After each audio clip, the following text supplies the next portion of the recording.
amount of, well, I mean, I was pretty upfront with everything. I was cooperative with everything. So it kind of made it easier for them too, right? They didn't have to get any warrants. They didn't have to dig for anything. I mean, I handed them my phone. I asked for the polygraphs. I asked for everything. Yeah. I mean, usually when somebody cooperates as much as you guys have, and law enforcement is looking into it, if they're looking at you guys as some form of suspect. And if you're looking at somebody hard enough and you're pulling all the stops and you're not finding something, that's usually because something happened there. So, let's back up. Let's go and start from the beginning. The kids missed school before their disappearance. A lot of people were looking at that in a suspicious manner. I know that they were seen on camera the day before they disappeared. So the fact that they were missing, as weird as it was, as far as the timing goes, doesn't necessarily mean something nefarious happened. But tell us, why weren't they in class? Well, I know Wednesday they had what they call a PE day, which is kind of like an in-service. Mm-hmm. And so no children attended the school that day. And then on Thursday, Lily had a cough. And I really didn't know if Malaya was going to keep them home for Friday, but, kind of turns out that she did. And when I woke up that morning, I wasn't expecting the kids to be home. I seen Lily poke her head into the room a couple times that morning. Yeah. And she didn't have a cough. She wasn't sick, not like the day before. So, I wouldn't really have kept them home because they were kept home a lot because they were sick a lot during the school year. But allergies, or is this like no, they just had low immune systems, Daniel. Okay. I mean, for the first, I don't know, 11 weeks of school, they were sick each week. Not they brought home COVID and stuff like that. Well, but you can't expect a kid to be perfectly healthy when they're hanging out with other children, right? Yeah, no, that makes sense. And so it sounds like she was pretty bad the day before she went missing on Thursday. Yeah, she did have a cough, but I was never expecting Malaya to keep them home for both days. And so that was Malaya's decision then to keep. Yeah, of course. She woke up that morning on the morning of the disappearance and marked Jack and Lily both as absent at 6:17 and 6:18 a.m. Good deal. And so the last time that they're seen is on camera the day before. What happened the night after they're seen on camera? What was that night like? The night they were seen on camera, they were seen on Thursday. They were seen at Dollarama, and then we went to Acropole. We got some food and then brought it home. When we got home, it was a little bit before 4:00, and I went outside and helped Mom work on the fence. It took me a little while to find all my tools and stuff, but then after I got my drill and everything else, and I helped Mom work on the fence for quite a few hours until it was just coming on to dark. And then after it was dark, I came back inside. What I remember, the kids were sleeping, but when you're looking back in time, Daniel, it's hard to, kind of remember everything and get a feeling for how the night really was, because it just seemed like a normal night, right? When I came inside, I thought the kids were sleeping, and I could have swore they were sleeping, but it says in the documents that she had them up till 9 or 10 at night. I don't remember them being up that late, so I'll tell you that. See if I can pause this. Were you looking at your phone or your watch at what time it was every yeah. I mean, I got a watch on my arm the whole time, and I never look at it, man. I'm always grabbing for my phone. I'm gonna pause it real quick. Good to see everybody. Can you guys hear me okay? I got a lot of devices going on here. I got my dinosaur desktop, my phone, and my daughter's college laptop. If you can hear me okay, will you put a 1 in the chat? You can hear me okay? Thank you so much. I wasn't even planning on going live, and I'm like, let me test it out and see how it works. I really wanted to go over this video, just watch it and kind of let it sink in, because I know the documents. I've heard dispatch so many times. I've went through all the voice messages and everything. I'm looking at my phone. I should be looking at the laptop. But great. I'm so glad you guys can hear me. I just wanted to go over this video without any judgment or anything, and just kind of listen to it. So with the thing I find odd here, Malaya said that the kids didn't go to sleep until 10 p.m. that night, right? Like it was redacted at one point. First she said 9 p.m. Then she came back and said 10 p.m. on our documents. Oh, thank you, Peacemaker. Thank you so much. I want to switch to the documents and show you guys. But I don't know if I'll lose the video or not. So I'm just going to leave it on the video. So they're on the documents. I do have them. And it says that Malaya came back and said they went to bed at 10. And then, as we know, Daniel said that he came in at nightfall. So that was around what, 8:30 in May. I know the nights started to get a little bit longer during the summer. Like here in New York, like it doesn't get dark, guys, until like 9:30 at night during like July, August. That's just how it is. Welcome in, everyone. Welcome in. But I just thought that was odd how he didn't remember if the children were in bed or not. What do you guys think? Do you think that's odd? Hi, Finding Solace. But I think that's odd to me, because that's something you would remember, right? Like two little kids, they're loud. I mean, that's how kids are. They're playing, watching TV. You know what I mean? So, and he also said that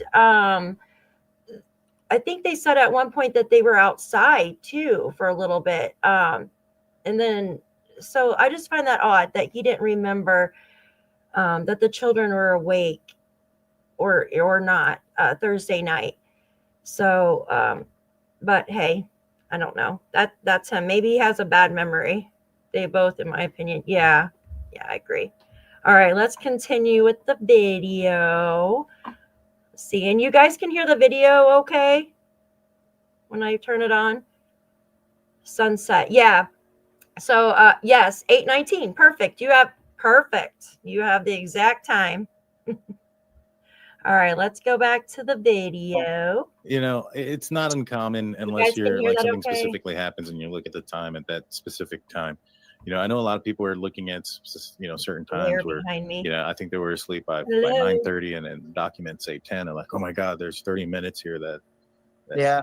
It's a little bit of a wild expectation for people to expect to remember things, especially on, like you mentioned, on a night that was pretty normal. But that night, what time did you go to bed? I went to bed actually a lot later than Malaya did, I think. Like Malaya was already asleep when I came into bed. I remember flicking on the light for the kids at 12 at night, or a little bit after 12, so a little bit after midnight, and both of the kids were fast asleep under the covers. So, but I never get a chance to see what clothing they were wearing because the blankets were up on them, right? Did you see the backpack? I don't remember the back. Oh, I had to stop it there. Please don't get mad at me, guys, for keep pausing it. So, if you remember, guys, in the documents, it said that the children have some kind of like division in their bedroom, so they don't stay up all night. Now, I've always wondered too, because it's a 3-bedroom trailer, why not have the girls, like Daniel's other children, share a room, and then Jack can have his own room, unless, you know, Jack and Lilly are little, so maybe they felt more comfortable sleeping in the same room together. But they did mention that they play a lot. They won't go to bed, so they had to divide the room, and those rooms aren't too big. You know what I mean? Like in a trailer, they're not too big. They're quite small, right, guys? Oh, thank you, guys. I appreciate all of you. Hi, Justin. But getting my face on. I didn't even put a face on. Oh my gosh, I look horrible. My hair, I look like a cockatoo. So think about it though. Like they put a divider in the room, and like how much room did these kiddos have? Like, or did they have toddler beds to sleep in?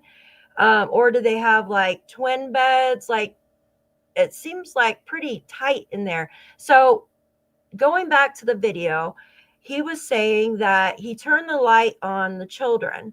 Now, why would you do that at midnight? Who would do that? Not trying to be rude or judgy, but who would turn the light on 2 sleeping children, 4 and 6, at midnight, guys? I understand, like, say, you're in the hallway or there's a bathroom across the hall, flick the light on there and just kind of crack open their door to check on them. But if there's a divider in the room, you're not going to see both of them unless the divider is exactly in the middle and you can kind of look around the divider. I don't know. I just think that's odd, right, guys? Do you think that's odd? Oh, thank you, guys. Thank you. I love you guys. You're so sweet. Thank you. This is so much fun. All right, let me get back to the video. I just had to say that because I just think that's so odd. That backpack, the strawberry backpack, but that was always in Lily's room, right? Okay. Like that was always in Lily's room. Like she never took it out of there, right? That was her backpack for. Yeah. It wasn't a school backpack. I know a lot of people think that, but she actually had a pink LOL doll, like for school, and that was her. And the backpack she ended up taking was the one that we bought for when she took to her grandmother's, right? Which would be Cindy Murray. So when she goes on trips, this was the backpack for trips. Yeah. She didn't take her school backpack. She took her one that she takes on trips. Interesting. Trips or overnight trips or to go to visit. She would use that backpack. Interesting. Yeah. And so what's the layout of the house look like? So the layout of the house is we have the bedroom at the very end. Okay. And then we have Lily and Jack's room and my other kid's bedroom and the bathroom and the kitchen and the living room. Okay. So how many bedrooms is that? 3 bedroom. 3 bedrooms. And I know some people have asked, like, Lily and Jack, they shared a bedroom. Was there a reason why one wasn't in one room and one wasn't in the other? Well, my other kids are in the other bedroom. I mean, it really didn't matter if, like, but I know my daughter Raina and Arlo, they like to be in the same bedroom and they like to play together, right? Yeah. So, and it was a lot different from my other 2 kids, not having like any other kids involved, like with me and being a family before this, right? So it was kind of new to them. It was kind of new to Lily and Jack as well, especially with the new baby coming in too. So it was a little bit different for everybody. And so your other children, they weren't there that night, correct? No, they weren't. They were there the weekend prior. So relative to where Jack and Lily's bedroom is to where you guys sleep, how close is that? Is that it's actually the next bedroom over. It's actually the next bedroom over. And you guys mentioned that you guys could hear them throughout the morning. Is that correct? Yes, I actually did hear. I know when it says in the documents that we heard them in the next room over, like in their bedroom. I didn't hear them in their bedroom. I heard when Lily would pop in, I heard Jack in the kitchen. So that wouldn't be the next room. Oh, interesting. So that I heard him rustling around in the kitchen, right? And he said that they were in the next room, but he didn't hear them in the next room. He heard them in the kitchen. So how many of you guys, if you heard your 4 and 6-year-old in the kitchen, hi Zach, good to see you. You heard them rustling around in the kitchen. Wouldn't you get up? Like, especially if the older child is coming in and out of the room multiple times. Don't you think maybe something happened? Like, there's what if he turned the oven on or put like something in the microwave? There's knives in there. I mean, why would you just let them mess around in the kitchen, guys? Like, hello, Jasmine. I love that name. Beautiful. You know what I mean? Like, why would you let them rustle? I don't know. That's just odd to me.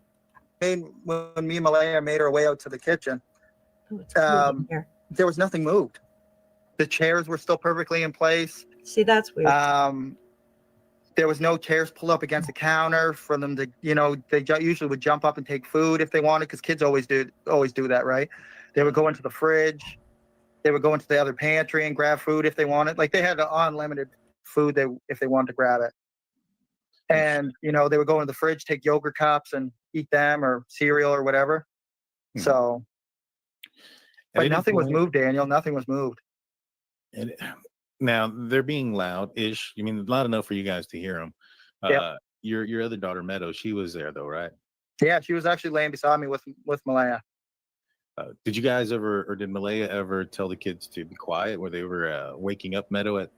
Okay, I gotta say something there. So I remember that when the kids, they had woke up the baby Meadow, and Meadow was in the crib. Do you guys remember that?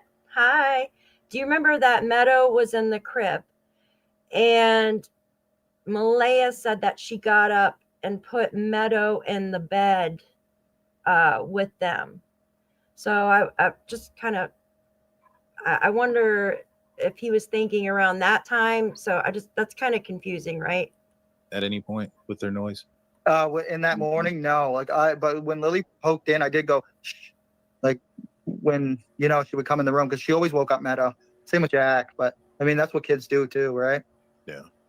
Yeah. And so, some folks are saying that, they may have walked out the back sliding glass door. That seems like the only logical explanation for them to have exited the house. You had something on the front door, correct? Yeah, on the front porch, there's the front porch door, and then there's the inner door on the front. And I know for 100% they did not go out through that door. So, because when I went and got the keys and tried to come back into the house, couldn't get into the front door, right? I had to go around from the back. And then I went out through the front door. Gotcha. So that's how I know they did not exit through the front. They exited out through the back sliding glass door. Now, I've read in the documents that Malaya said something to the effect that Sorry, I gotta keep interrupting. I'm so sorry. So when he said they went out through the sliding door, and sliding doors are heavy. Here, let me go back to this. Sliding doors are heavy, and I can just picture if they went out the sliding door, what usually kids do when they can't close a heavy slide, they don't usually grab it by the handle.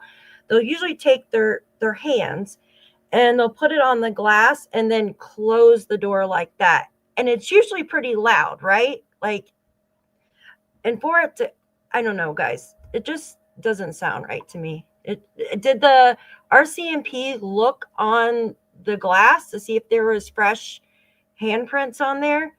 That would be something, right, to think about. The kids didn't always close the door behind them when they went outside. It kind of made it seem like there was times that they did. Is that accurate, or was that something that when they went outside? The percentage that they would actually close the door behind them, it's very minimal. But they have done it in the past, though, correct? It's usually, Daniel, even I don't close the door all the way sometimes. Oh, okay. And so it was all the way shut. Yeah, it was all the way shut. Fully all the way shut. That is weird. So, and and some of the investigators, when they were here, they came all the way down to the bedroom, sat on the bed, and we had a dead quiet. And they tried to open up the door. Well, I think it was Mom who went out there and opened and just closed the door, and you couldn't hear it from inside the bedroom, sitting on the bed with the bedroom door shut. Yeah. So, is the door heavy? It is heavy, but when the kids got their hands on it, they would have to put both hands on it, and they could slide it closed. Okay. So it is possible for them to close it. They just need to, work at closing it. Now, so you wake up because there's been some time that you guys haven't heard the kids anymore, correct? I woke up when Malaya woke me up. I'm pretty sure it was her who woke me up because we both kind of woke up at the same time. Mm-hmm. And I remember her saying, as it says in the documents, she said, "I don't hear them." But the craziest thing was when I woke up, it was in the first 5 seconds that she said, "I don't hear them." Okay. And usually you would have to wait a couple seconds, you know what I mean? Or 30 seconds or something like that, because it could be in the fridge, because that's usually what everything goes quiet when they're, grabbing food or doing something, right? Yeah. And so she wakes you up. Would you have noticed? Well, I think she woke me up, right? We kind of woke up at the same time, but I really don't know. Would you have noticed if she got out of bed? No, I would have been sleeping. I didn't even know she called the kids in absent until I got the email on my phone. Well, you woke up when Lily popped her head in, right? So you were. Yes, I did. Because there's a lock on the door, right? and I heard like the lock rattle. So do you think though that in the time that Lilly? Sorry, guys, I have to stop it there. I heard the lock rattle. So I'm trying to picture this because I mean, what kind of lock? Do they have a padlock? Do they have a padlock on their bedroom door? Like, what lock rattles? It like makes me think of like a jail cell or something. Like it has like chains and a padlock. Yeah, isn't that weird? Like, yeah, doorknob is the doorknob, like, but he said the lock. Like, that's weird to me. Usually, like, the doorknobs on the bedroom doors are just simple little turn things. I mean, some people have like the long, but they're still the little locks. Like, how is the lock rattle like that, guys? Can someone help me out here? They would have to stretch open and close the door. They would have to push and pull. Oh, for the sliding, yeah. But he's talking about the bedroom door. He's talking about the bedroom door there when Lilly came in and out. The sliding door should have had like just a regular push up, or you know how they are, or put like one of mine, I keep like a piece of like, I don't know what it is, like a piece of wood, something to block it so it can't be open. It's like an extra like lock, you know what I mean? But like, yeah, why would they lock them out, guys? Like, unless they're doing, you know what I mean, like personal stuff. But he did, you know what I mean? Like, if she's popping her head in and out of there, like, is this lock like hanging? I'm just so curious. Like, I don't know. Like, that's weird to me. All right, let's go back to the video. Lilly popped her head in, and that woke you up. It alerted you a little bit. And the time that you fully woke up, do you think you would have been able to tell? So, would you have the ability to tell whether or not Malaya got out of bed? I don't know. Do you want to say that over again for me so I get the? I was just plugging in my phone, so I didn't hear you correctly. No problem. So, if you already have been woken up, you know, Lily's popping in, so you've already woken up to a certain extent, maybe not fully awakened, but you've woken up to the point where you've acknowledged that the child has come in and out.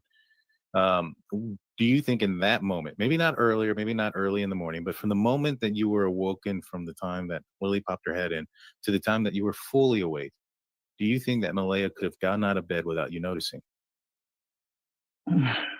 I think she could have, but you have to remember too, the baby was laying on her arm as well. Oh, so like the baby was sleeping on top of her right arm. So it's unlikely that she got out of bed. Yeah, it is. I mean, it's unlikely, but it is possible. I mean, anything's possible, but I think Meadow may have be woken up when she's actually moving. Gotcha. But it is possible, Daniel. I mean, anything's possible. This case is just an absolute circus, so anything's possible. And so, so she wakes up. You wake up. What's the first thing that you do? First thing I do when I wake up is, I mean, Malaya's right beside me, and she says, "You like hear the kids?"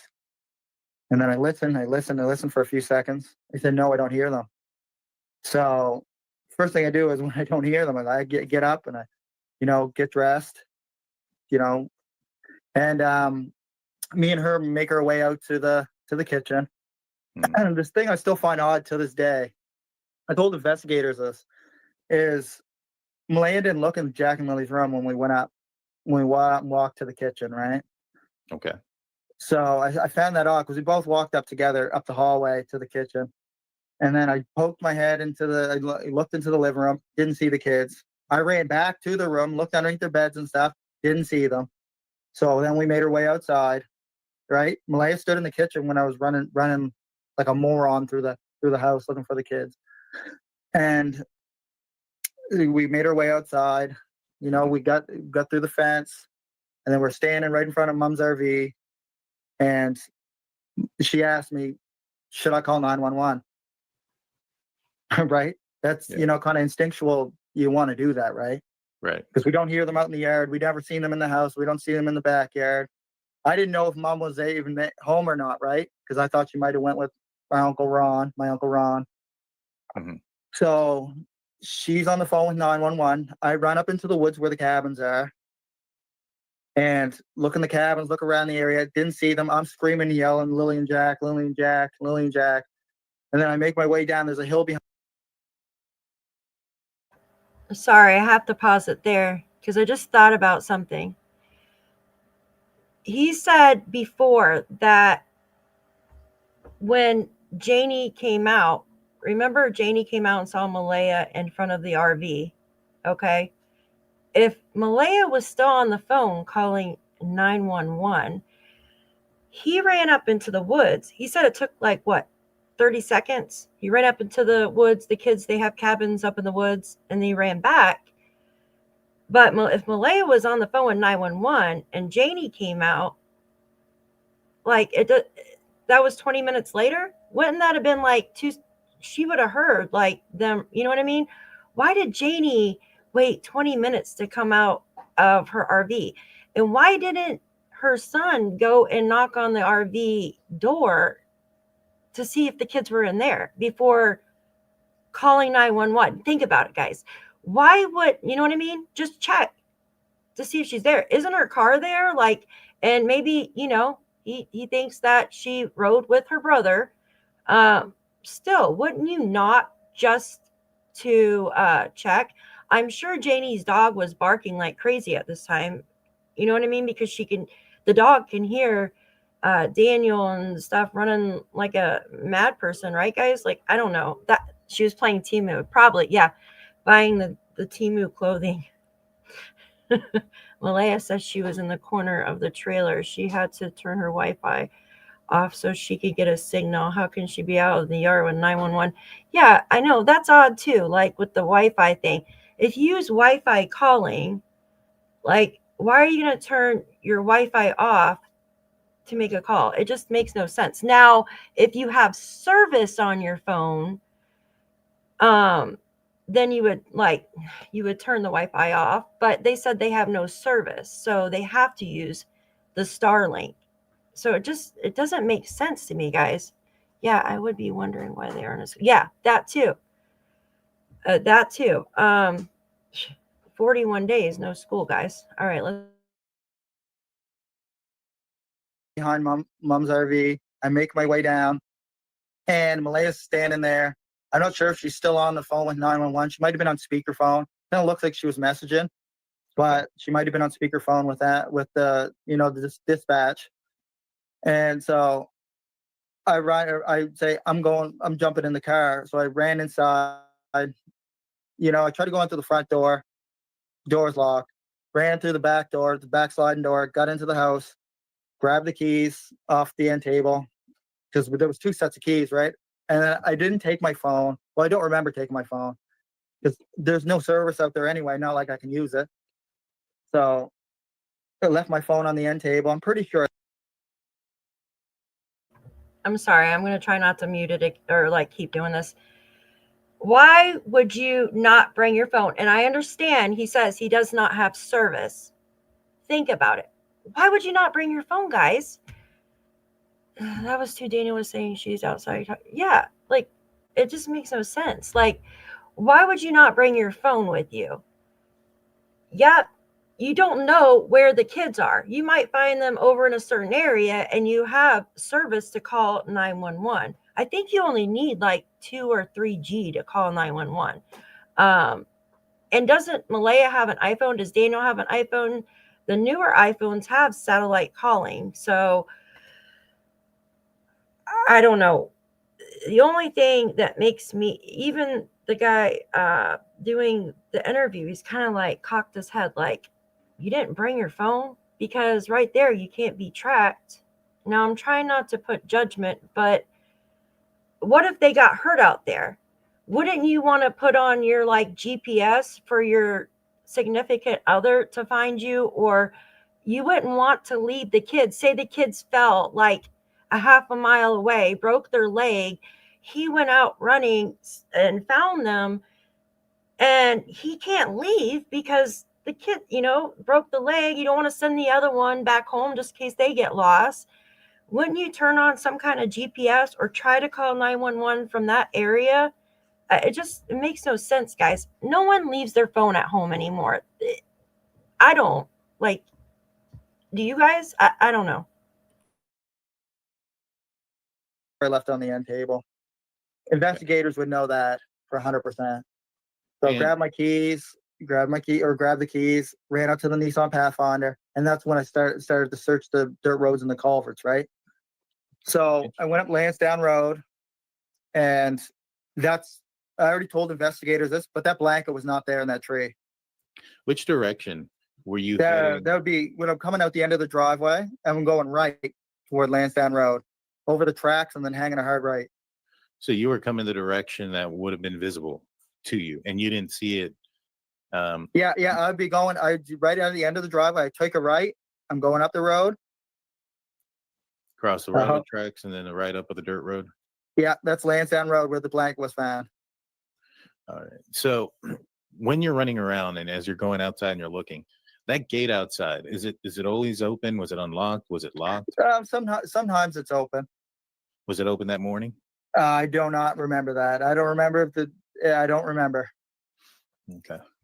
And so you come around. It's not hard. It's not hard to open up gates anyway. They're just slide. Like, I always forget to close. My mom always reminds me, but they're just a slide and bolt lock, right? Yeah. There's nothing hard about those locks at all. Well, maybe not, but I'm just kind of curious because if you can unlock it and open it, but if you're on the other side of the fence and you're small, can you reclose it? Yeah, you can. You can. All you do is just pull the fence close to you and then close it. Interesting. Yeah. And so it may not be a clue there. So you're out there searching in the woods. How long before law enforcement arrived? I was told 12 minutes. Okay. But then when I looked at the documentation and, asked questions and dug further, it was 22 minutes, I do believe. And were you at the house when they arrived? I was actually, when they were arriving, I was actually coming back to the house in the car. Told 12 minutes. Okay.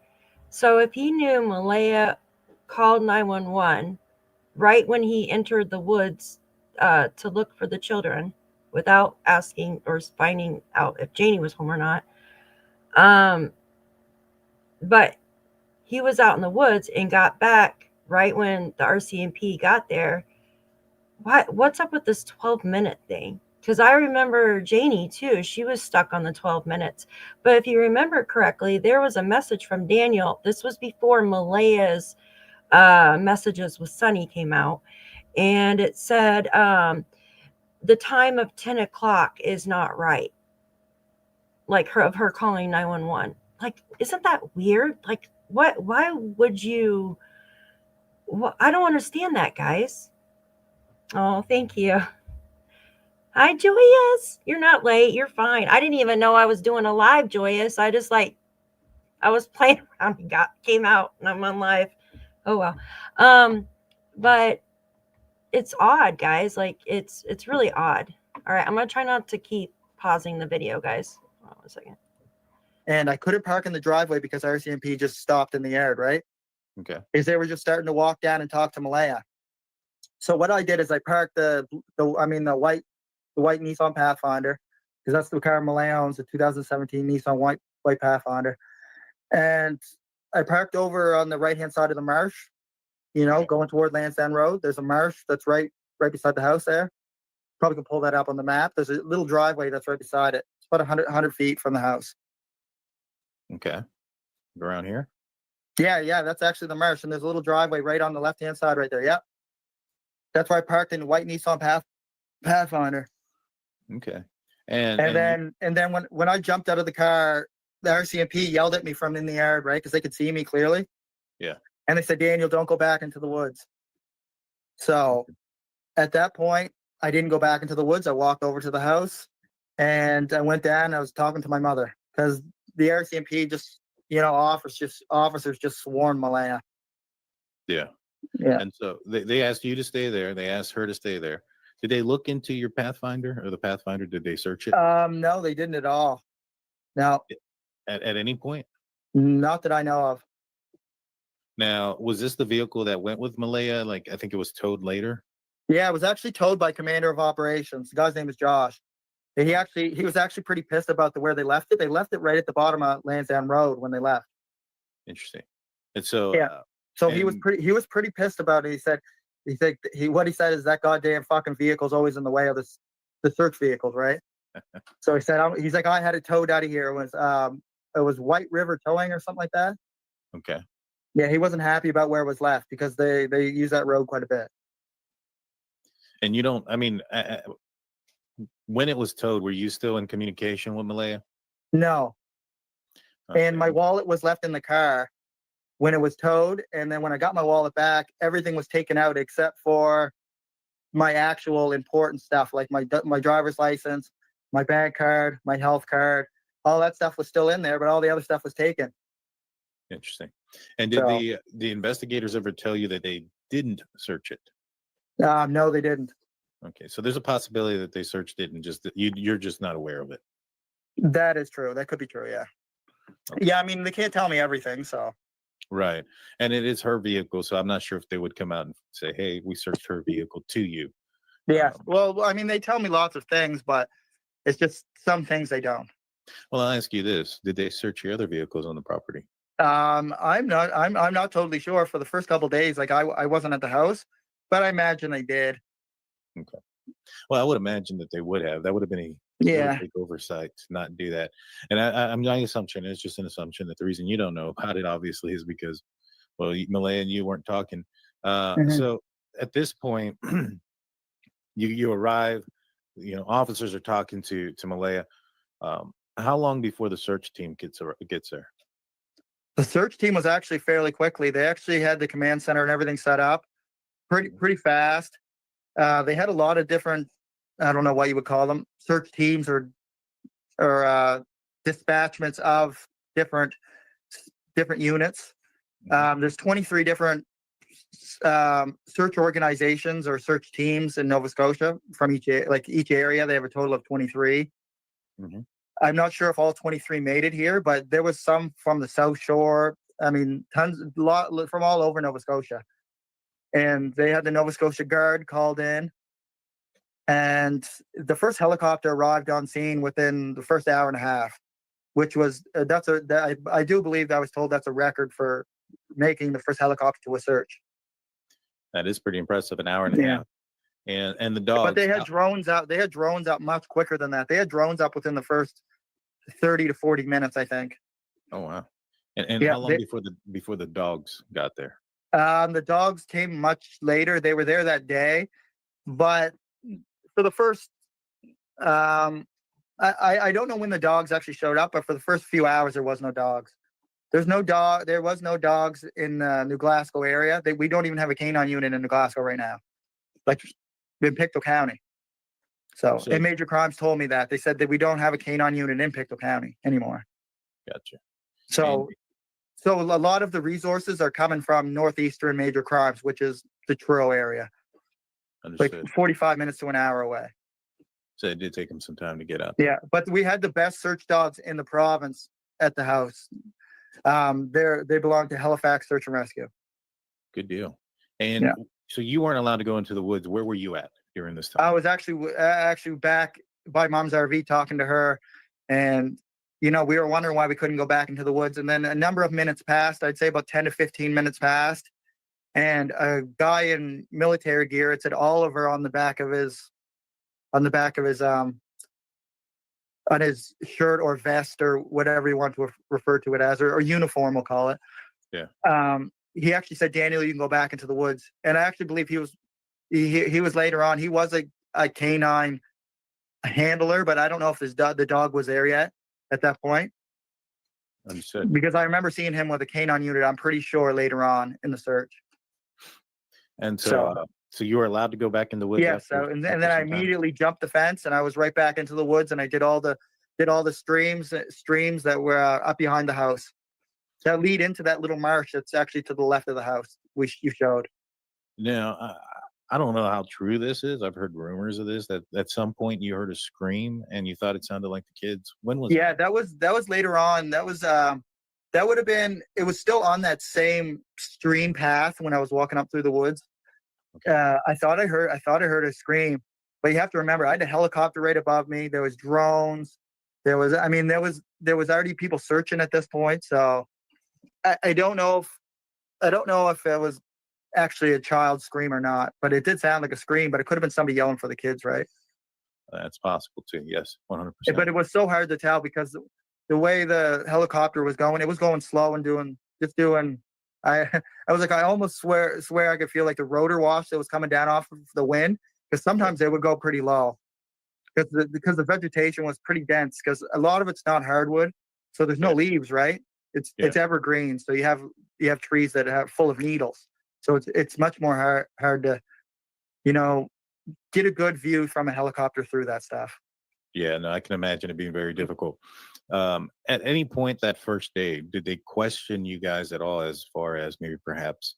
Yeah, I actually sat in my mother's vehicle, and Commander of Operations came down from the command center, and me and him sat in there, and we went over some of the stuff we're going over right now. Did you know the kids are going to be home from school that day? Would you have kept the kids home from school that day? What happened in the morning? Did you see the kids that morning? This is a lot of the similar questions you're asking me now.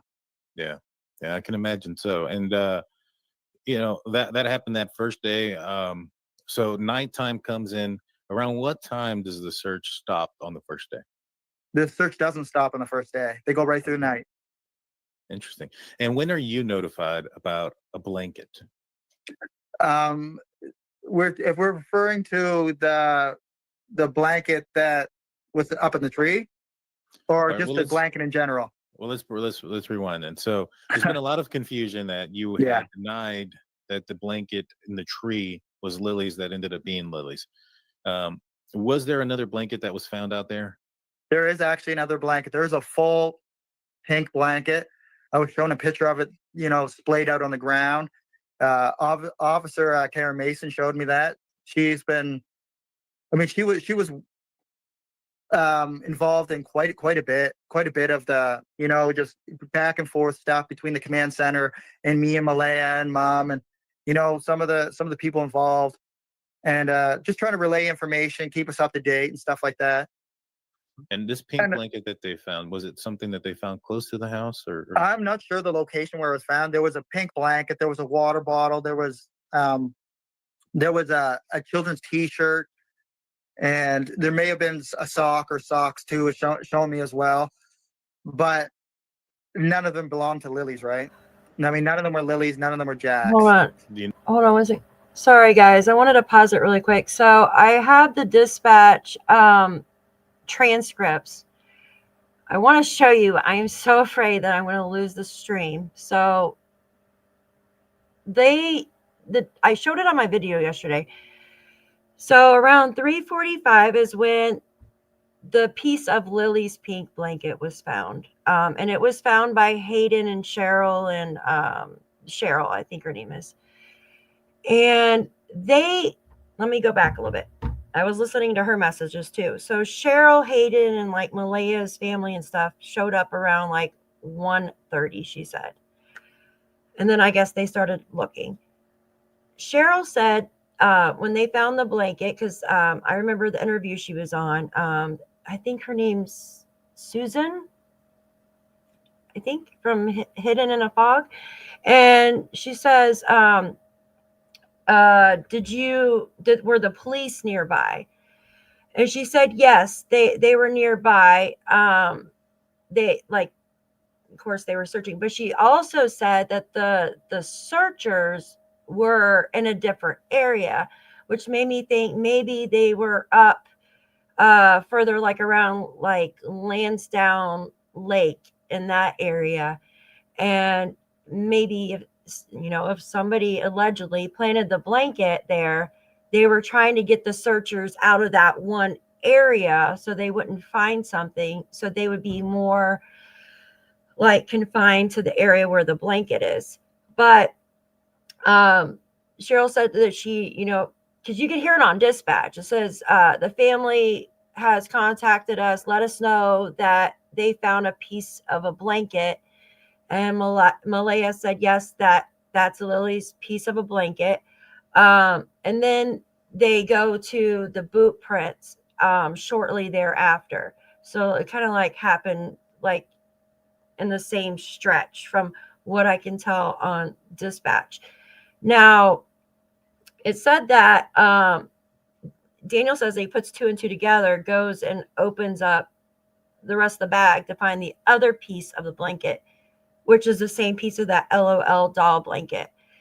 Now, in that same dispatch, when they found the piece of the blanket, the searchers did state that there was other items there as well, like torn pieces of clothing, like just water, like trash, basically. Now, I could have missed it. I'm only human.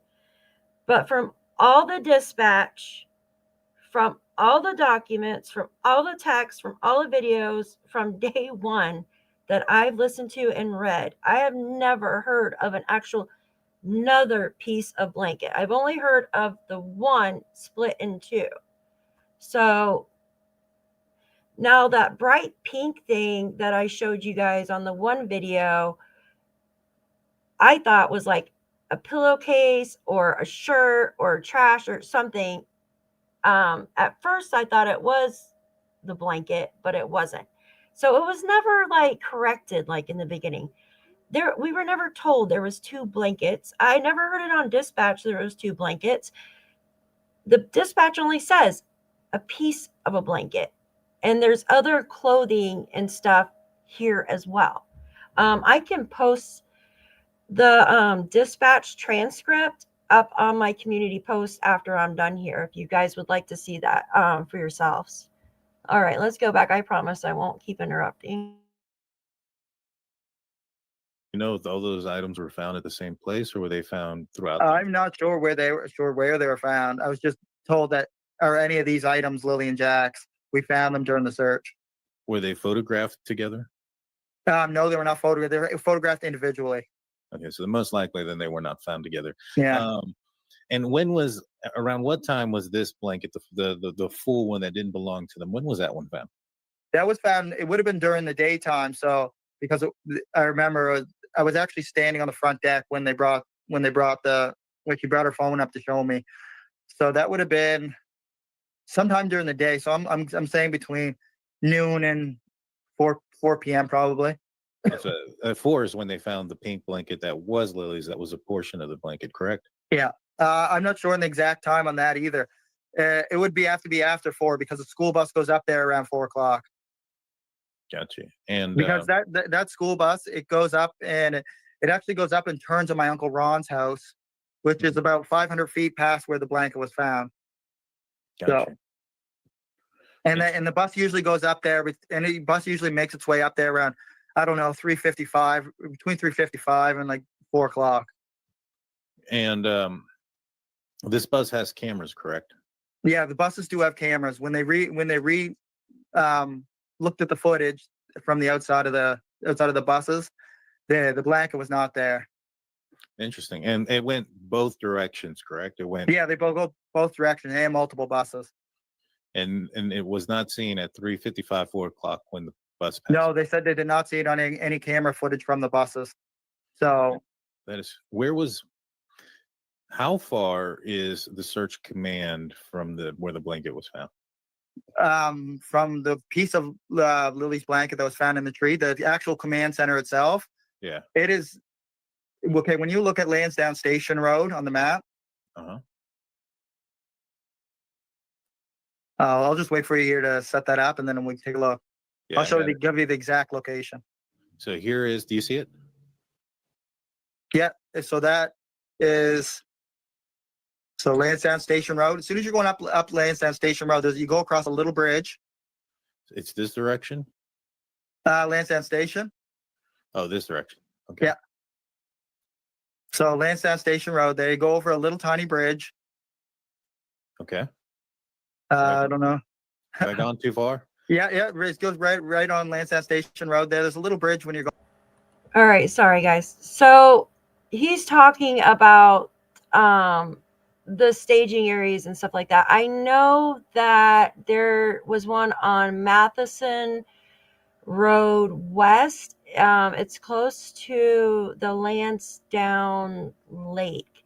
You can hear them talking. They're like, oh, because you can hear them talking later on too. So when they're doing like a shift change, you know, like new people are coming in, they're trying to get the correct place to go to. And you can hear them kind of like, it's confused, you know, because there was one on Matheson Road, which is up. Like if you're facing the RV, you would go right, going towards like New Lyric, that direction. So there was one there, and then the one on Lansdowne Station Road, which is confusing. Like I thought Lansdowne Station Road was like the same road, but it wasn't. Like I had to learn. Like I know their neighborhood better than my own now. I'm telling you, it's crazy. But there, I want to say there was 3, but I'm not sure on that. But I do know that there was 2 of them. So if anybody's wanting to know that, I just want to let you know. All right. Going down, and then you see, yep, when you're seeing right around that turn there, that's where it is. You just headed on it, right past that little dirt road there, that little gravel pit dirt road. Yeah. Why? I'm just curious, but why would they make command so far south of where you guys live? Did they say anything about that by any chance? I'm not sure the actual reasoning for making it there. I know it's a road that's they had a long stretch going down that hill, going to the command center, so everybody could park their cars, because there was hundreds of cars there, Daniel. Now, search vehicles, they had to move in, you know, RCMP SUVs and everything, right? So how long after law enforcement arrived at 1027 did the command post get set up? Was that like the first thing that happened? I'm not sure. I was actually in the woods for a lot of that, Daniel, so I don't have like a clear time that was set up. Like, I mean, clear time that I could say the setup like began or was completed. So around what time were you notified, and how were you notified about the pink blanket that belonged to Lilly? The pink blanket that belonged to Lilly, I wasn't notified at all about that. I was actually told there was a piece of a pink blanket that was found up the road in a tree, and I said, piece of a pink blanket, like, and I put 2 and 2 together. I ran out to the garbage bin, and I seen that there was a hole ripped in the bag, and clearly there was somebody who went into the garbage or something went on with the garbage for a piece of that to be ripped out. Because usually when you look in the garbage bin, Daniel, and you see a garbage bag, usually it doesn't have a hand-sized hole ripped in the side of it. That's interesting. Now, the pink blanket, when they told you about it, did they show you a picture? The piece of the blanket? No. No. Okay, no. So they just told you they found a piece, and you went to the garbage bin. And where in the garbage bin was the bag that had the other part of the blanket? Was it towards the top, in the middle, the bottom? These were like large industrial sized garbage bags, right? Okay. And Mom would always yell at me, you know, don't put so much garbage in one bag, because I would always make the bags like really heavy, right? Okay. And so I had the blanket was in a garbage bag, but there was another garbage bag that was inside, right? So it was like double bagged. Interesting. And you could see I keep wanting to say a hole that was ripped in the side from a hand that went down inside of it and, you know, pulled something out. But it looked to be like somebody put their hand in there and ripped it out. But the blanket was still at the bottom of the bag, right? It wasn't pulled all the way out. It wasn't anything like that. So was the trash bag in the bottom of the can or on top of like all the other trash? It was the garbage bag, that one big garbage bag. That was like a 60-pound garbage bag. And it was that was the only bag that was in there. Oh, okay. So there wasn't any other trash on top? No, there was nothing else piled on top of it or underneath it. So if somebody opened the bin, that's the first thing that they would see? Yeah, they would be able to see the pink blanket in there, yeah. Okay. And so it seems like in the documents that it alludes that they showed you guys a picture and that you guys confirmed it. Was that, if you didn't see a picture, do you know if Malaya did? I'm not sure if she did or not. I have no idea. Because I actually wasn't present at the house very much during the search because I was just out in the woods searching, man. Understood. Like I poured my heart and soul into just searching as hard as I could. I can imagine. And you're out there searching. Did you find out that night? Sorry, guys. I didn't realize the video wasn't fully blown out. Duh. So who, like, seriously, like, I wasn't trying to be funny. Yes, the bags are clear. He did state that in the chat. Contractor bags that are clear. Now, I've seen like restaurant bags that are clear, but they're usually like really thin. Like they're not like heavy duty, like the actual, maybe I'm thinking of leaf bags or something. But still, like, who's gonna, it was inside something, right? Like it was inside a trash, hold on, I'm getting like it was inside like a trash can type thing. Wasn't it locked like the trash thing, or am I like dreaming of that? Did you guys hear that it was locked? The trash bag was inside of a trash can locked. I don't know. I heard that, but maybe it was just some kind of rumor. But seriously, like, think about it. So if this blanket wasn't there, okay, it wasn't there. Daniel said that he went down that road. He didn't see it, but yet he's, you know, he's on a different planet than everybody else because he's running fast, okay? Like he's booking it, running and jogging and flying on the helicopters. So maybe he missed it being there. I don't know. But you would think that the searchers are the police, since they set up a staging area there or close by, that they would see this pink thing, even though it's light pink, sticking out of a bright green bush. Because think about, in early May, there's still some trees that don't have leaves yet on them. Well, at least not here, like certain trees. Now the spruce trees and the pine trees keep their needles all year long for the most part. They do shed some, but they keep them. So, but still, like you would see a pink blanket on a tree. So if it was Haley and them that somehow knew this blanket was in the trash, somehow magically knew, they're psychic, they went out after 1:30 and before 3:45 when they found it. So within a few hours, got in, dug their hand into a trash bag and was like sneaking around and planted it on the tree. That's just crazy to me, right? Like, and he says it looks like somebody's hand like reached in there. It's like, wow. Ugh.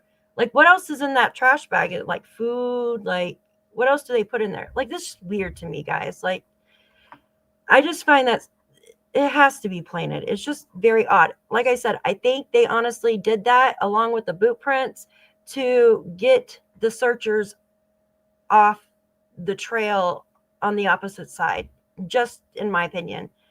I don't know. Let me know what you guys think. Or was it the next day about the boot prints? I actually found out, I think it was the next day. And then when I asked investigators when the boot print was found, they told me they weren't sure on the exact time it was found, but they thought it was found during the middle of the night. Okay. And I know, and I made a mistake, guys, and I want to premise this was my mistake. I had indicated that this image here was a representation of what they had seen with the bare feet and the footprints. I went back and read my conversation with Daniel, so I just wanted to clarify it. What he said was that this picture, he had problems with it because he couldn't understand why a third person came, but this wasn't something that was shown to him by investigators. Kind of clarify, where did this image come from? That image originally came from Maritime Happenings. Mom actually received it from Malaya.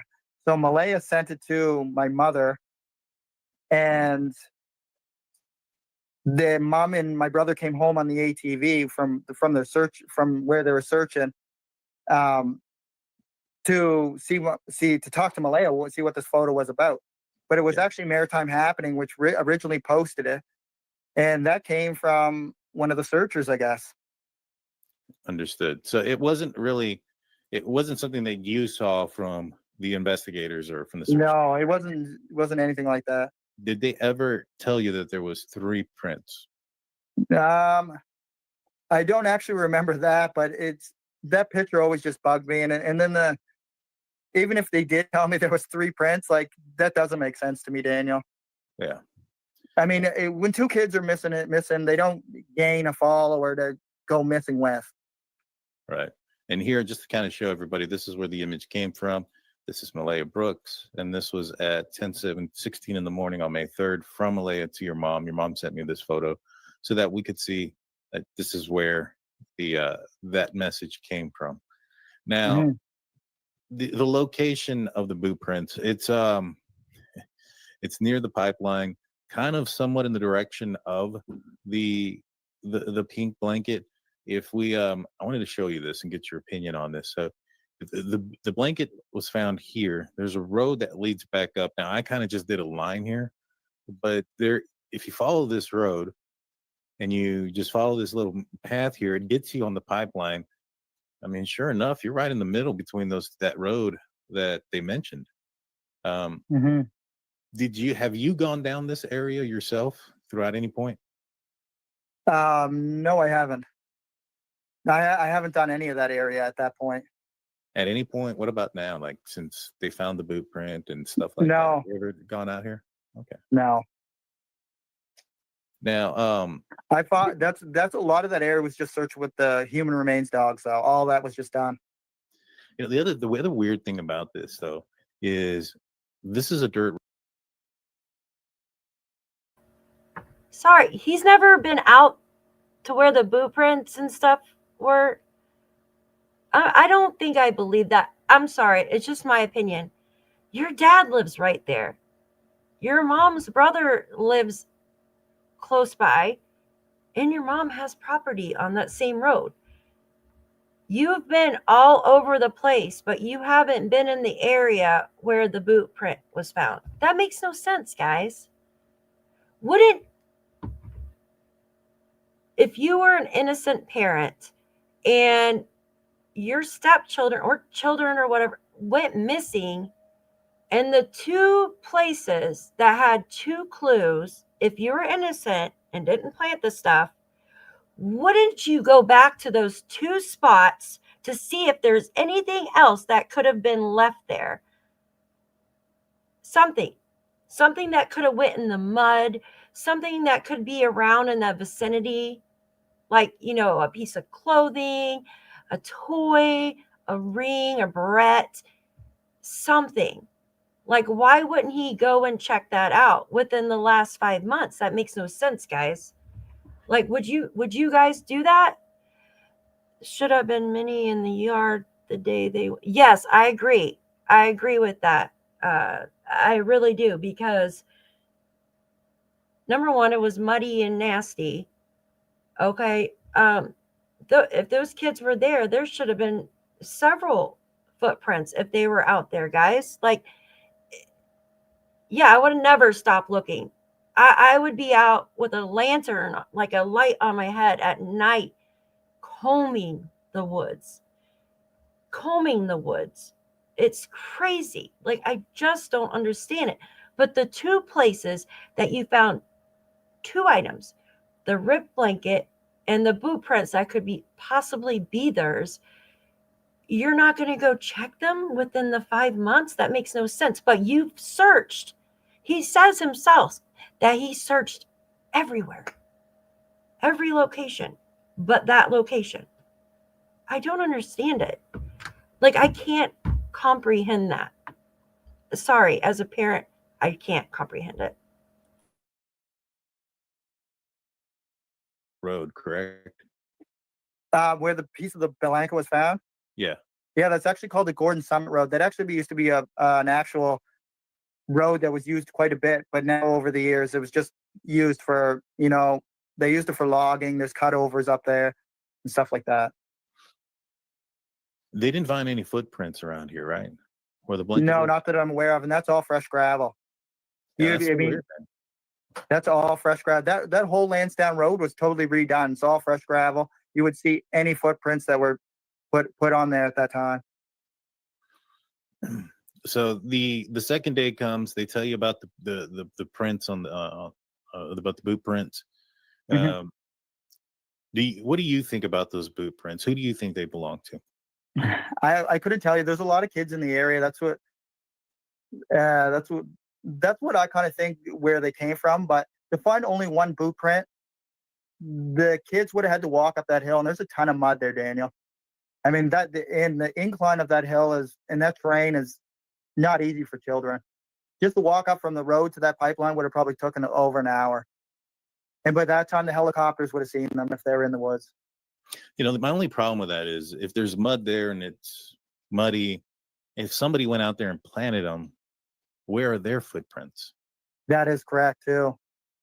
You know what I mean? Yeah. Well, the main portion of the mud is actually on the actual four-wheeler trail that's on the pipeline.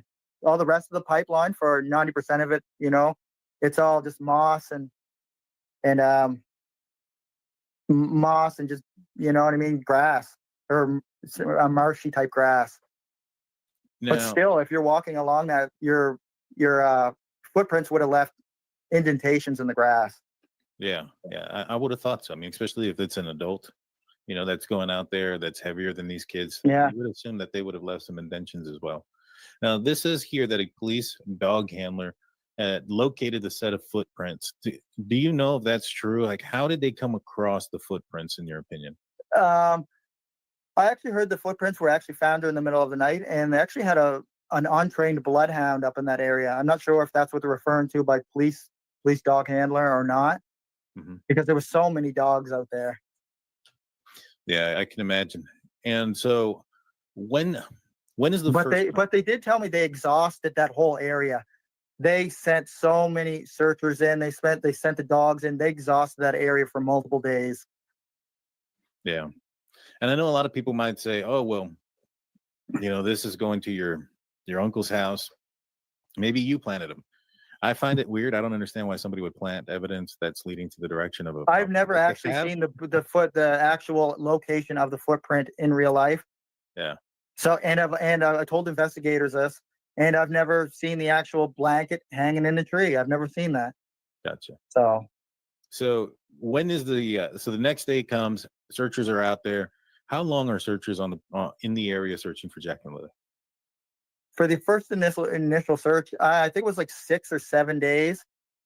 I'd have to relook at all, or look at all the actual how many days they were here for, but it was 6 or 7 for the first initial search, and then they came back the next weekend and they did that search as well. And that doesn't include when the dive teams came in. I talked with those guys after they were done finishing Landsdowne Lake and some of the ponds and the streams, and they assured me that there was no evidence that the kids were near any water. Interesting. And your property, I know it was recently searched with the cadaver dogs. Yeah. How many times has it been searched by the search team and the dogs, whether it was the first time they were out there or second, third? How many times?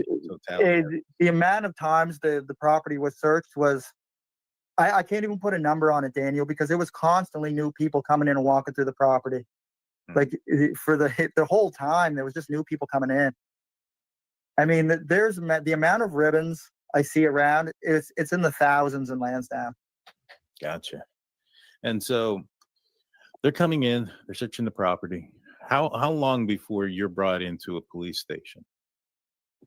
I was brought in. I don't remember what day I was brought in because all the days mashed together.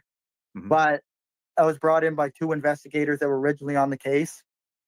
Okay. And I haven't seen those guys in a while now. We'll say that. Yeah. But those 2 original guys took me in, and we went into the Stellarton detachment, which is in PICTOU County, not the major crimes headquarters that's in Bible Hill. But I sat in a room with them, and they bought me some food and some coffee, which we know why that was for, right? Collect DNA. Yeah. And You know, they never had to ask me for any of that. I was willing to give them everything. Right. But yeah, we ran over the timeline the 2 days prior, and I drew them a map of everywhere I went during the search, and also we just talked about everything that led up to where I was that day, sitting down talking to them. And this after that you and Malaya were no longer in communication? Yeah, this was after that, yeah. Okay. And so did you drive in there on your own? Did they pick you up? No, they actually whenever they needed me, they actually came and got me. Got you. Because they wanted to know for 100% that I was coming or not, or so they always came and got me. Like I was with them every day for the first, quite a few days. Like I seen them every day. That wasn't my first interrogation though. I wasn't sitting in the Stellarton dispatch or Stellarton department. That was my very first actual audio recording with them. Was the second day of the search before Malaya left. I actually sat in with major crimes officers and we recorded everything that I did and everything I knew of so far up there. I mean, up until they were talking to me. And so we actually, during the interrogation at the Stellarton dispatch, we actually went over a lot of the stuff we already did, just so they could cross reference, right? And how long were you out there for at the dispatch? What was that? How long did that interview take? Was it a couple of hours? The original one, sitting in the major crimes van with them, that was about 45 minutes to an hour. And then, but the actual interrogation, if you want to call it, at the Stellarton dispatch, that one was almost 4 hours. Jeez, that's extensive. And so you walk in there, they're asking you some questions for 4 hours. Do they ever get accusatory? No, not at all. I was completely cooperative with them. And I said, like, yeah, we're going to come and get your phone in a few days. Do you want to sign a waiver? And I said, no, I don't even need to sign a waiver. And I threw in my phone. So, so when did they pick up your phone? Was it that day? No, it wasn't that day. It was actually a few days after. Okay. And how long did they have your phone for? They had my phone for about a week. And they actually gave me a loaner phone to use while they had my phone. And then they brought my phone back and they realized my little SIM card holder wasn't inside the phone. So they said, oh, I guess we're going to have to go back and get that from the tech guys. So I used the phone for an extra few days while they retrieved my little SIM card holder. Interesting. And yeah, so they had your phone? I don't know if that was all planned or not, Daniel. Well, I'm sure they were listening into the things you were saying on that phone they let you borrow. Yeah. Well, they were free to listen, Daniel. Nothing was going on. And so you get your phone back. I'm understanding that they went through your text messages, your bank accounts, your locations. What else were they able to access from your phone? Oh, they got access to everything, Daniel. Yeah. I mean, they probably looked. I mean, they had it for over a week, so they could have just looked through everything. And did they have any questions referencing what they looked through with the phone after they gave it back? No, they didn't. I didn't question them on it, and they didn't question me. They said, here's your phone back. Everything's good. And how long was it between the time that they gave you your phone back and the time that you took the polygraph test? I may have taken the polygraph exam when they had my phone. Oh, okay. I don't quite remember that. It's hard for me to remember all because usually I'm not pulling up date to date, right? So with that, I know you said that, hey, I'm willing to take a polygraph test. I'll answer your questions. How long from that time that she said, hey, I'll do it? How long was it before you actually sat there in front of the polygraph test? I'm guessing probably a week, but it felt like longer than that, Daniel. Every day was so long. I can imagine. Now, kind of transitioning to that polygraph, you go in. Did they give you the questions they were going to ask beforehand? Yeah, they actually did give us the questions ahead of time. There was actually 5 questions. I don't know why it says in the documents it was 4. There was actually 5 questions they wanted to ask, and then they would throw in questions that they knew that were. I just want to say something really quick. So, reading the documents, I'm going to read those to you guys at a different time because this video is so long. and I don't know how to go back and forth between document and video, so I don't want to screw anything up. When it talks about the polygraphs, on Malaya's it says, and she was truthful, and it goes on. But on Daniel's, it says, and he was truthful, but then it says redacted, like right after that word. And that redaction couldn't get any closer to the word truthful. So I want to go over that with you guys because I'm curious on that. And like you said, there's usually 5 questions or something. I just find that weird, guys. Like, that's weird, right? So we'll do that another day. We'll go over all those documents. If I can figure out how to do the dispatch too, like going in and out, that would be really, really cool to look at. So, all right, I'm gonna try not to keep cutting it out. That you couldn't lie on, right? Like, have you ever lost your temper? Obviously, everybody has lost their temper before. So you can't, and then but you're going to say that you never lost your temper before, and then they know that's a lie, right? Yeah. So they can find your baseline on that. But all my questions centered around the death of the children. Are you an accessory to killing Lilly and Jack? Did you murder Lilly and Jack? That's all the questions were based on that. Well, those are 2. What are the other 3? What they did was just reword the questions, differently, right? Did they ask you, like, do you know where they're at? No. Huh. That's No, they're just all on murder or accessory to murder. Do you know anything on the murders of Lilly and Jack? Are you accessory to killing Lilly and Jack? Did you murder Lilly and Jack? It's just the same questions, but just the orientation of the wording was just changed. Understood. And but I didn't want questions like that. I said, let's do another polygraph, and that's of all the questions on disappearance. And I want everybody else polygraphed the exact same way. So you suspect that they didn't ask Malaya about the disappearance aspect? No, they wanted to rule out death as quick as possible. So, because that would narrow everything down. Because if they knew that the children were deceased, that would completely narrow it down.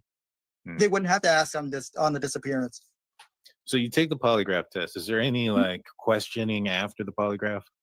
No, I actually did 3 polygraphs back to back. It took a total of 3 hours I was there for. Oh, really? 3 Yeah. And it was the same questions over and over same again? questions over and over and over.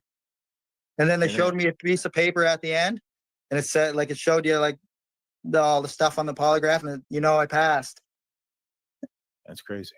And then after that, I was taken into a separate room, and where I sat with major crimes officers, and we just talked. And that conversation, what was the basis of it? Oh, the conversation after the polygraph? Yeah. Just chatting with a couple of major crimes officers. It wasn't about the case in specific? No, it wasn't about the case at all. All right. And so, the polygraph test is over. You walk out. How is communication with law enforcement after that? It definitely improved, but they weren't really hard on me at all, even from the start, because I was so cooperative. You know what I mean? There was a lot of inside jokes, and it was a different experience than I think most people would think of. Yeah. They were actually, pretty lenient with me, like, driving fast in the car on the highway, and them guys throwing jokes out and everything like that. It was a different experience. Good deal. But like, as far as the amount of communication, did they, after you took the polygraph test, did they continue to talk to you the same amount, or did that? Yeah, they continued to talk to me the same amount until about, I would say, maybe 2 months in. It was after that CBC interview.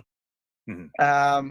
You know what I mean? It kind of like tapered off after that. And then in the last month and a half, maybe last month, the officers have only or investigators have only came to me 2 times, once for the human remains dogs and once to get all Lilly and Jack's belongings for Malaya.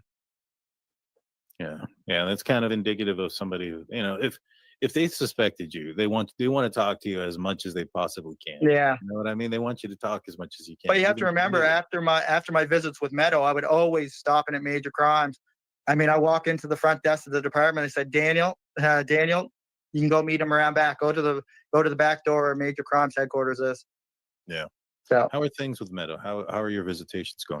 My visits with Meadow are going pretty good. There's not really much I can say other than that with all the court stuff. I mean, I don't have another court hearing for almost like 3 months, I think. So. And have you spoken with Malaya since any of this has happened? Yes, I did. I did one time. How did that go? Actually, there was twice. First time, when she was on the run with Meadow, fled to the reserve when she wasn't being supervised. Darren called me and said Malaya's unsupervised. So then I called Malaya's phone from my aunt's phone because I was at my uncle's at the time. Used my aunt's phone. I called Malaya's phone. Malaya picked up, and I could tell from the background that she was in a moving vehicle. So Darren was correct on that. And so then I called major crimes investigators and I said, Malaya's on the run with Meadow. And they said, there's nothing we can do, Daniel. You got to call CPS for that. Called CPS, but they were already closed. And it was actually Cindy, her own mother, which called CPS on Malaya, which had Meadow removed. Oh, wow. I didn't know that. Yeah. And so, that's something new that the public probably doesn't know. And what ended up resulting? What happened? Did CPS find her, pick her up? Obviously? CPS went to her father's house along with RCMP, I do believe, and they actually took Meadow out of her care while she was at Henry's. Gotcha. And Meadow's been in CPS since? She's in foster care. Gotcha. And are there any like is there an end result in that? Do you guys think that she'll be in foster care for much longer? Not sure at the moment. I mean, there's so many moving parts in this, Daniel. I'm not sure, especially with Jack and Lilly being missing in that case, because they're Malaya's children. CPS it has them included into the court case. Understood. Like they have them included in the court cases because it's involuntary, right? Because she's the mother of them. She's connected to Meadow, so they're automatically seen in the court case. Are there any stipulations that you have? Like, are you forced to take any drug tests or anything like that? Drug tests, and I have to do therapy, psychological exam. What else do we have? There's so many things. I mean, I have meetings with my lawyer. That takes time too for that case.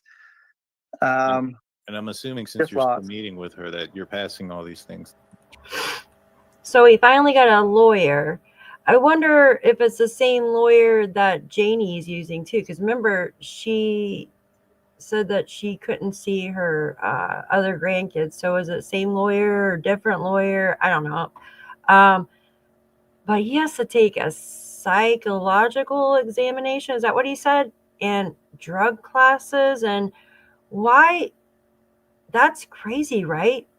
That's a lot. Just to have supervised visitations with your child. There's something going on there. I wonder if Malaya has to take the same classes to see her child. That would be very interesting to know that. What do you guys think? Isn't the lawyer just for custody? I'm not sure. But it's a family lawyer, so you would think that the same family lawyer should be able to help Janie see her other grandchildren, right? You would think, but then remember she told the host here, DT, that she couldn't get a lawyer to take her case.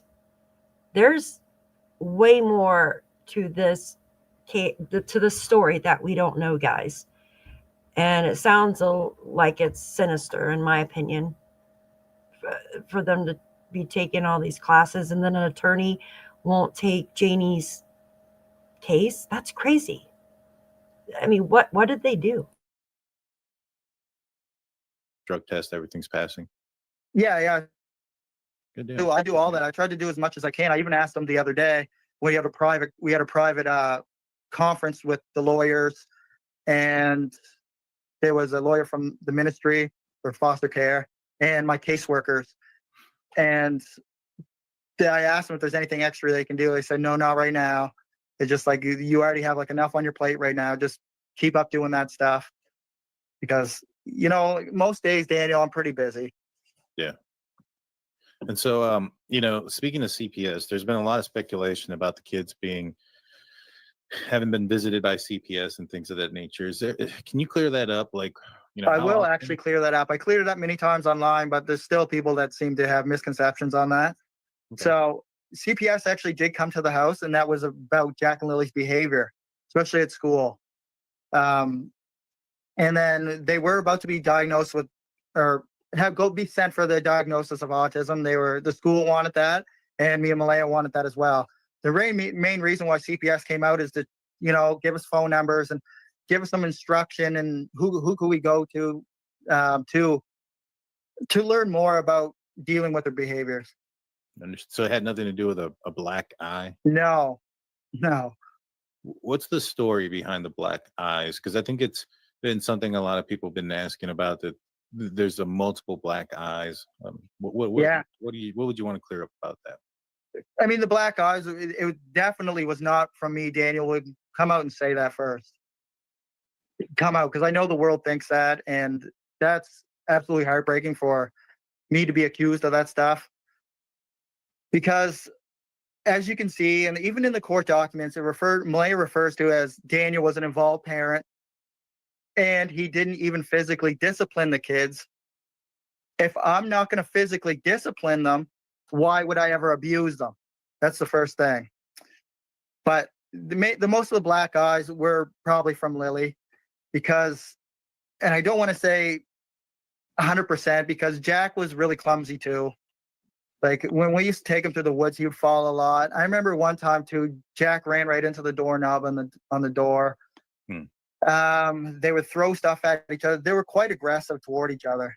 Then most times when they became aggressive, Malaya couldn't handle them. I had to come home from work 4 or 5 times just due to the fact Malaya couldn't handle the kids. And that's why you can refer to the documents again. Malaya said that Daniel had a voice that the kids listened to. Now, was this behavior of them physical? Is that why CPS was called? I mean, you mentioned there was behavior. Were they? It was behavior at school, because Jack would refuse to do things, or some days he would do it he would do it easily. Other days he would completely refuse. They became aggressive. I remember Lily would try to pull her hair out sometimes when she would get frustrated. So, I mean, there was just. And I'm not going to point fingers at Malaya saying that. Point fingers. That's all it is pointing fingers. I'm going to tell you, like, I grew up in a household where my parents, it was constant fighting. And, like, you know, kids do. They try to self-harm themselves, like pull hair, scratch themselves. I wonder if because the children had to deal with them fighting all the time and stuff like that. And then on the other hand, they're being abused. In my opinion, like, they're 4 and 6. How can you not control them? How do you not know how to do? If they're acting up, explain to them, this is what happened, you know, make them stay in the corner or time out. Like, I don't understand that. Like, how are they violent? Think about that. A 4-year-old and a 6-year-old. How are they violent? That's crazy. And he works 1 day a week. Why would he have to come home from work just the 1 day a week? Guys, I don't understand that. Yes, poor role models, exactly. In the language, yes, it's very harsh. You can tell. It's just crazy to me. Like, this is really sad, guys. It's just really, really sad. It just makes me want to cry, because, you know, growing up in a household that heard fighting all the time and stuff, it sticks with you over the years, you know, and it really does. It's just sad. It really is sad.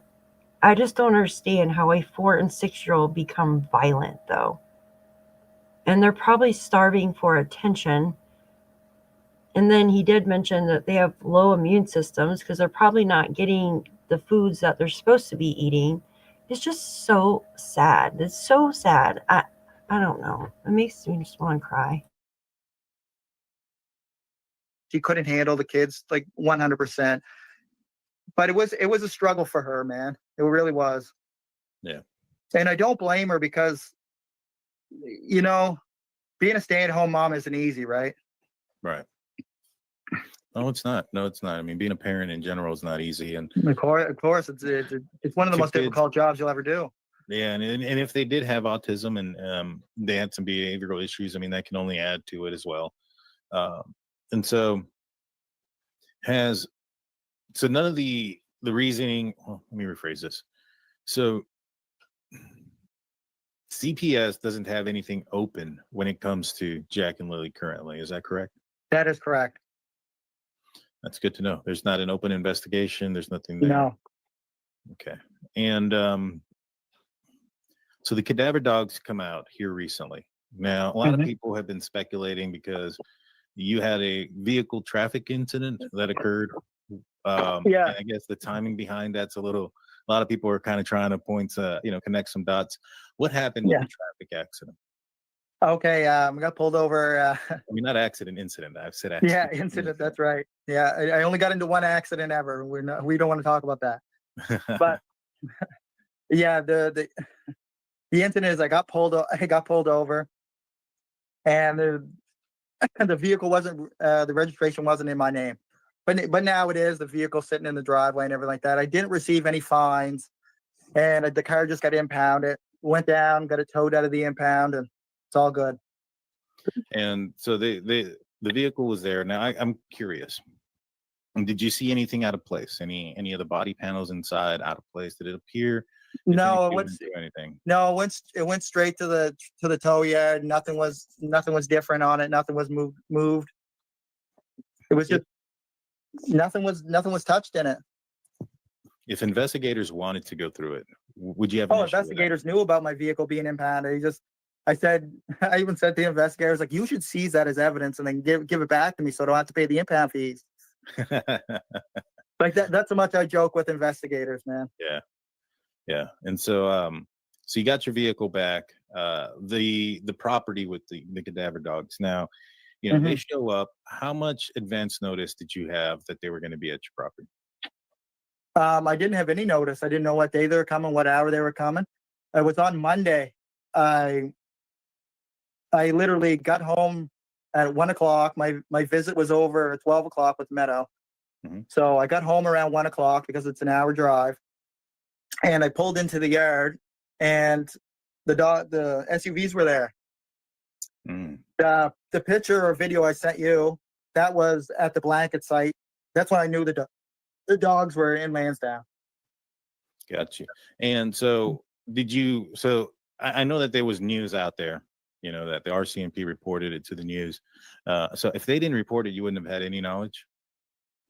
No, I didn't know what day they were coming. I didn't know what time they were getting, from the airport or wherever, how they were shipped, the dogs. So. And so from the time that they did notify you, I'm assuming that they did, or did they just knock on your door and say, hey, we're here? No, I wasn't even home at the time. They must have just came right into the yard and Mom was there but they were searching for only about an hour before I arrived on scene, like before I arrived home. And when you arrived, they were still there searching? Yeah, they didn't hardly make it anywhere. They must have been talking to Mom for the first little while because literally they were right outside the end of the house, like by the bedroom.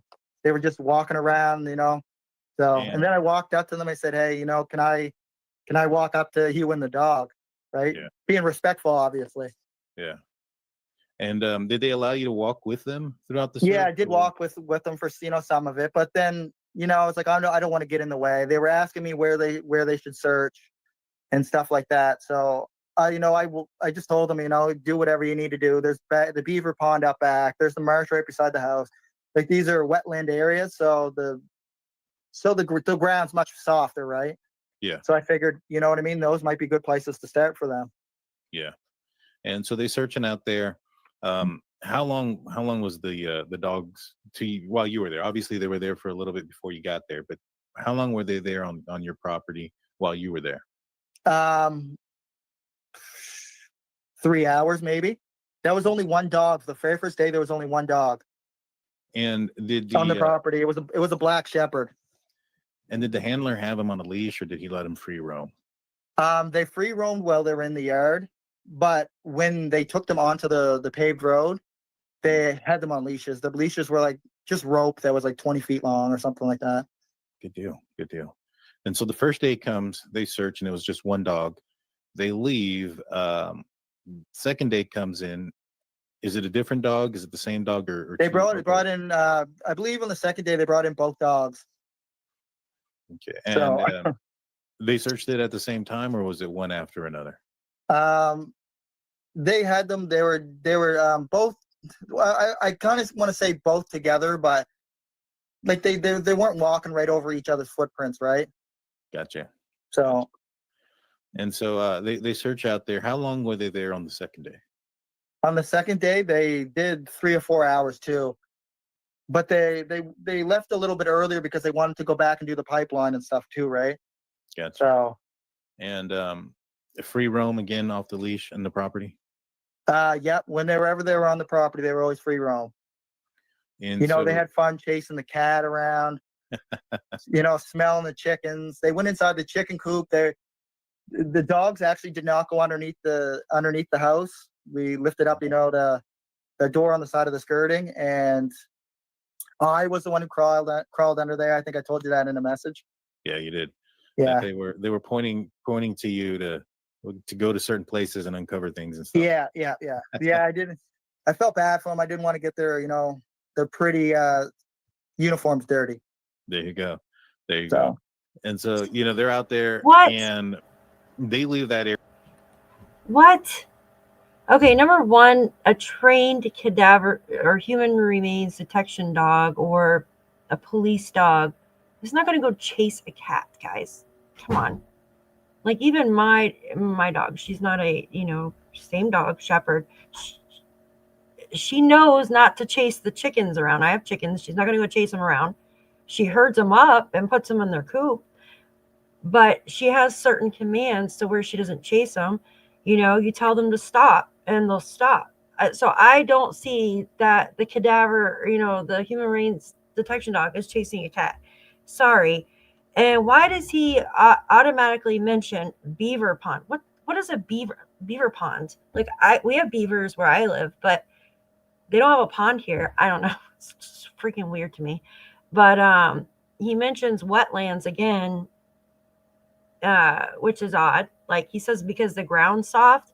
It doesn't matter if the ground's soft or not. The dog can smell whether the ground is soft or hard. You know what I mean? Like that's weird to me, guys. And why would the handlers ask Daniel where they should go search? What? And then he doesn't want them to get their pretty uniforms dirty. Get out of here. That's weird. That's just so odd, guys. We're probably just gonna review just a little bit more of the video because there's still a lot left. And I wasn't really planning on doing a live, just kind of happened. But now that I know how to do a live, probably do this again tomorrow. And then I really want to show you guys the transcripts from dispatch from May 2nd. So this will be from May 2nd. I really want to show you guys that. And I want to go through the documents too. I've been saying that forever, but now that I have this set up, I can show you that. So we'll probably do another. Thank you. I love you guys. Thank you so much for coming in. You guys really make me feel comfortable because I was so scared. I even was messaging Justin. I'm like, I'm so scared. I'm afraid to go live. I don't know. I don't want to mess anything up and look stupid, so I'm glad I accidentally went live. But we'll do another 5 minutes if that's cool with you guys, and then we'll cut it, and then I'll get everything set up tomorrow, and we'll go over the transcripts and stuff. So let's go another 5 minutes, and I'll catch you guys back here in just a second. Oops, I guess I have to pause my my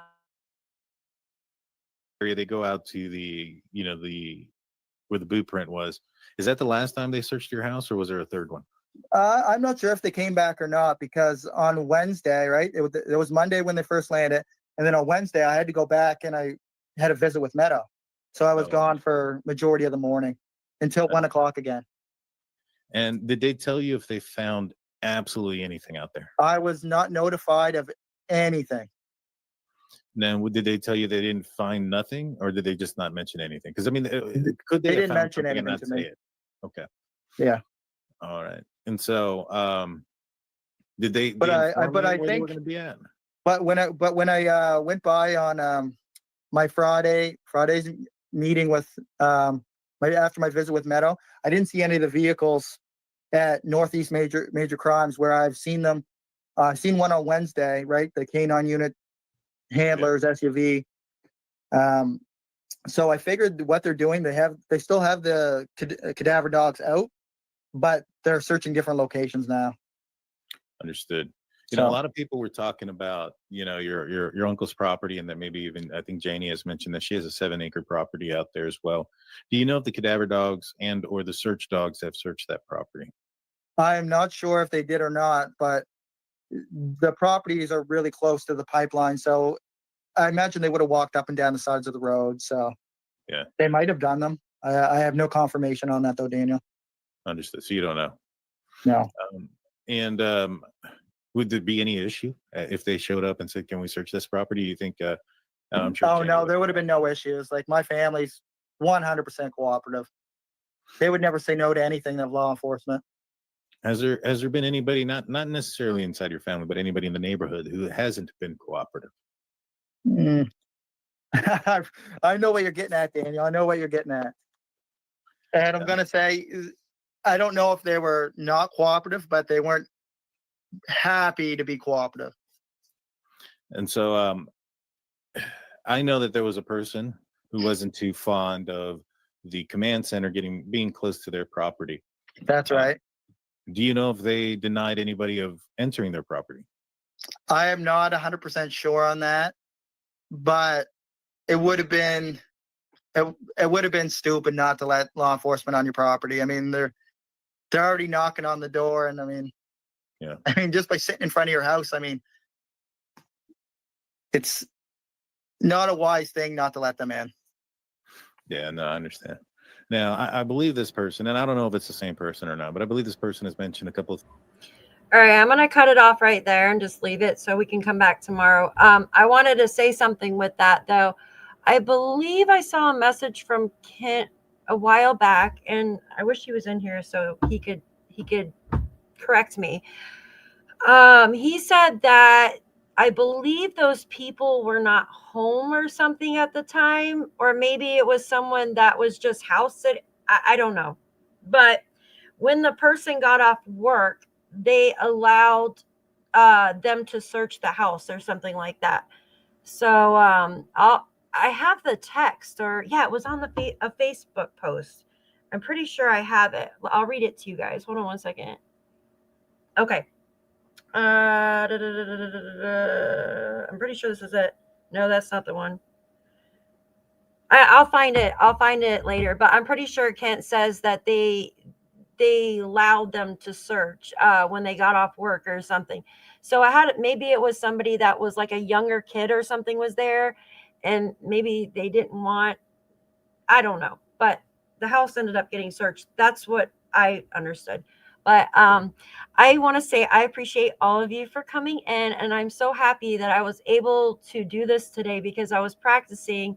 Had no idea that I went live until I saw a few of you in the chat, and it's really it's 5 months today that Lilly and Jack have been gone, and it's devastating that we really don't have much to go on.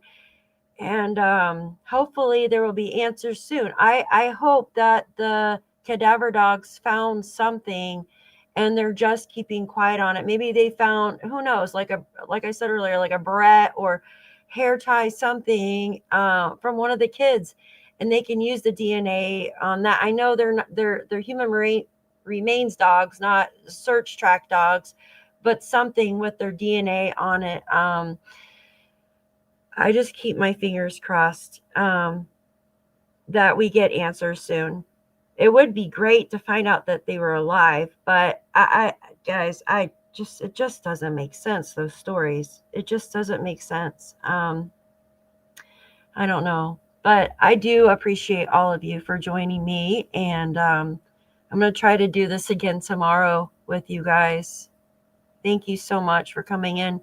You're going to laugh at me because I have no idea how to like stop streaming. I guess I hit the stop sharing video. I have no idea, but I have to figure it out. But I appreciate all of you, and we will do this again tomorrow, okay? Thank you so much for coming in. And I appreciate you new members as well. Thank you so much. Thank you. Oh, you guys are so funny. Oh, my God. Justice for Jack and Lilly. Let us get some answers soon. It's been too long. Thank you, guys. Love y'all. You have a great night. Thank you.